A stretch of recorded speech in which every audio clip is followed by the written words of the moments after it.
வணக்கம். என் பெயர் ருபினா. அதிகாரம் பெயர் அடக்கமுடைமை. அதிகாரம் எண் 13. குறள் எண் 1. குறள்: அடக்கம் அமரருள் உய்க்கும் அடங்காமை ஆறிருள் உய்த்துவிடும். பொருள்: அடக்கமானது அதனை உடையவனை அமரருள் சேர்த்து வைக்கும். அடங்காமையோ பேரிருள் ஆகிய நரகிற்குச் சேர்த்துவிடும். நன்றி.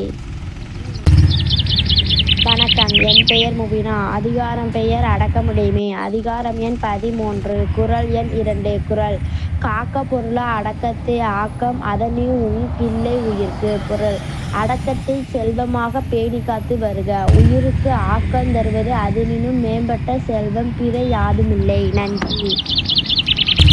வணக்கம். என் பெயர் முபினா. அதிகாரம் பெயர் அடக்கமுடைமை. அதிகாரம் எண் 13.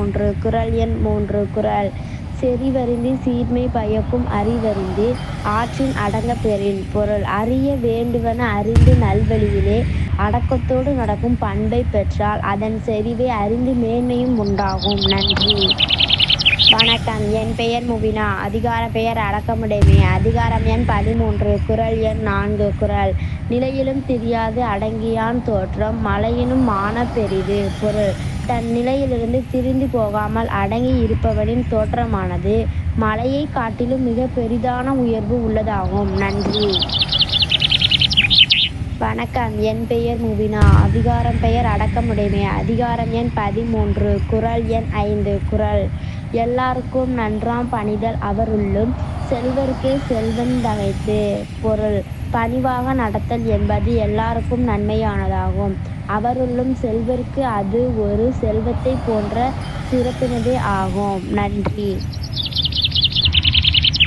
வணக்கம். என் பெயர் முபினா. அதிகாரம் பெயர் அடக்கமுடைமை. அதிகாரம் எண் 13.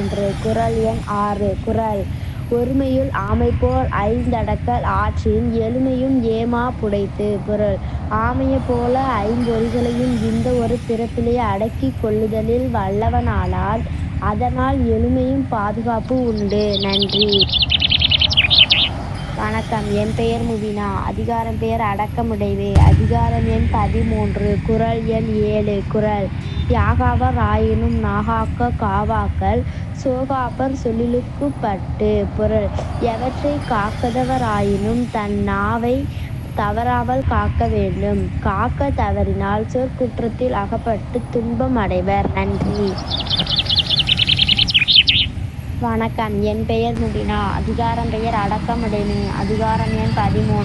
குறள் எண் 8. குறள்: ஒன்றானும் தீச்சொல் பொருட்பயன் உண்டாயின் நன்றாகா தாகிவிடும். பொருள்: தீய சொற்களாலே வந்தடைந்த பொருளாகிய நன்மை ஒன்றாயினும் ஒருவனிடம் இருந்தால் அதனால் எல்லா நன்மையுமே இல்லாமற் போய்விடும். நன்றி.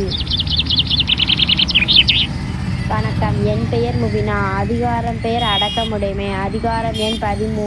குறள் எண் 9. குறள்: தீயினாற் சுட்ட புண் உள்ளாறும் ஆறாது நாவினாற் சுட்ட வடு. பொருள்: தீயினாலே சுடப்பட்ட புண் உள்ளே ஆறிவிடும். ஆனால் நாவினாலே சுட்ட வடுவானது உள்ளத்தில் ஒருபோதும் மறையவே மறையாது. நன்றி. வணக்கம். என் பெயர் முபினா. அதிகாரம் பெயர் அடக்கமுடைமை. அதிகாரம் எண் 13. குறள் எண் 10. குறள்: கதங்காத்துக் கற்றடங்கல் ஆற்றுவான் செல்வி அறம்பார்க்கும் ஆற்றினுள் நுழைந்து. பொருள்: சினத்தைக் காத்துக் கல்வி கற்று அடங்கி வாழ்தலையும் மேற்கொள்பவனின் செல்வியே அவன் வழியில் சென்று அறமானது பார்த்திருக்கும். நன்றி.